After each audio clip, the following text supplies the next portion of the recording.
మీ business ఏదైనా మీ ఊర్లో promotion చేయాలంటే అది సుమన్ టీవీతోనే సాధ్యం. ఇప్పుడే సంప్రదించండి. రోజు రాత్రి నేను హైదరాబాద్లో ఉన్నప్పుడు నాకు ఫోన్ వచ్చింది. ఇట్లా మా బిడ్డని ఇంట్లో మొత్తం క్లోజ్ చేసేసి అల్లుడు తండ్రి తల్లి మొత్తం బిడ్డని బాగా కొడుతుంటే తట్టుకోలేక కూతురు బెడ్రూమ్లోకి వెళ్ళిపోయి డోర్ వేసుకొని తండ్రికి మా తమ్మునికి ఫోన్ చేసి నన్ను ఇట్లా చంపేస్తున్నారు డాడీ, ఎక్కడున్నా త్వరగా రా అంటే మా తమ్ముడు అట్లాగే మా తమ్ముడు కొడుకు ప్రదీప్ ఇద్దరు కలిసి వాళ్ళ ఇంటికి వెళ్ళారు. వెళ్తే ఎల్లుడే లోపల డోరు కొట్టి తీయంగానే ఇక వీళ్ళని కొట్టడు మొదలుపెట్టారు. వీళ్ళిద్దరిని కొట్టడం, మానసికంగా ప్రైవేట్ పార్ట్ల మీద హాని చేయడం, తల మీద భుజం మీద కడుపులో గుద్ది అల్లుడు తండ్రి ఇద్దరు గుద్ది మా తమ్ముడిని అక్కడే స్పృహ లేకుండా పడిపోయాడు. అంతనే ఒక 10 నిమిషాలు కూడా పట్టలేదు, హాస్పిటల్ తీసుకెళ్లే లోపే చనిపోయాడు. మా బిడ్డని వరకట్నం ఎప్పుడు ఆల్రెడీ మేము ముందు పెళ్లి చేశాము 2022 ఫిబ్రవరి 11వ తారీఖు. అప్పుడే మేము 51 లక్షలు కట్నము, 30 తులాల బంగారము, 5 లక్షలు గృహ వస్తువులు, బండి, కారు ఇవన్నీ ఇప్పించాము. అయినా కూడా సరిపోదని మా బిడ్డని సతాయింపు పెట్టడం చాలా ఇబ్బంది పెడుతున్నారు. గత 3-4 నెలల క్రితమే మా గృహహింస ఇట్లా 4 నెలల క్రితమే మేము హ్యూమన్ రైట్స్లో కేసు పెట్టాము.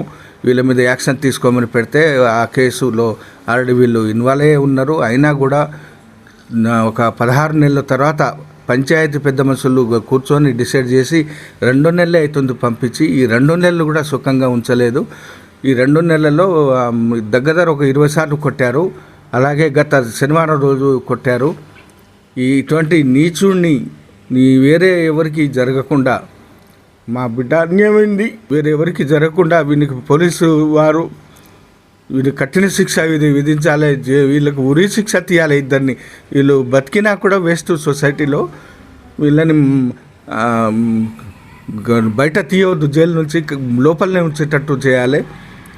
ఇప్పుడు మా బిడ్డ కుటుంబం ఆగమైపోయింది, అలానే మా తమ్ముడు కుటుంబం ఆగమైపోయింది. తమ్ముడు చనిపోయాడు.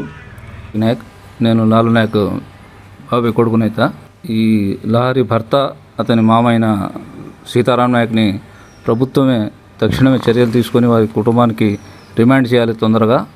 వారికి ఫాస్ట్ ట్రాక్ కోర్టు ద్వారా ఆ కేసును త్వరితగరించి వాళ్లకు యావజ్జీవ శిక్ష కానీ లేక మరణశిక్ష కానీ విధించాలి ప్రభుత్వం. ఇలాంటి చీడపురుగులు ఈ సమాజంలో ఉండకూడదు. వేరే వ్యక్తులు కూడా ఇలాంటి నష్టం జరగవద్దు ఈ సమాజంలో. ఒక అభం శుభం తెలియని తండ్రి స్థానంలో ఉండి కూతుర్ని చంపాలని చూస్తున్నప్పుడు రక్షించడానికి తండ్రి వెళ్తే తండ్రిని నిర్దాక్షిణ్యంగా చంపడం అనేది ఈ సమాజంలో మంచిది కాదు. ఇలాంటి వ్యక్తుల పట్ల పోలీస్ శాఖ వారు తక్షణమే చర్యలు తీసుకోవాలి, వాళ్లకు రిమాండ్ చేయాలి.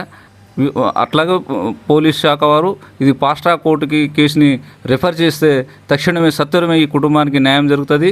వారికి ఈ సీతారాం కుమారుడికి వివాహం సందర్భంలో 51 లక్షల రూపాయల నగదు, 30 తులాల బంగారం, ఇంటి సామాగ్రి, మరి కార్లు కొనడానికి డబ్బులు చాలా కట్నంగా ముట్టడం జరిగింది. ఇంకా అదనపు కట్నం కావాలని అమ్మాయిని హింసించడం జరుగుతుంది రోజు. కాబట్టి ఈ కేసుని పోలీస్ శాఖ వారు ఫాస్ట్ ట్రాక్ కోర్టును కేసు రెఫర్ చేస్తే తొందరగా ఇది తీర్పు వచ్చే అవకాశం ఉంది. లేకపోతే దీనికి డిలే అయ్యే ఆస్కారం ఉంది. కాబట్టి ప్రభుత్వం వారిని నేను వేడుకుంటున్నాను.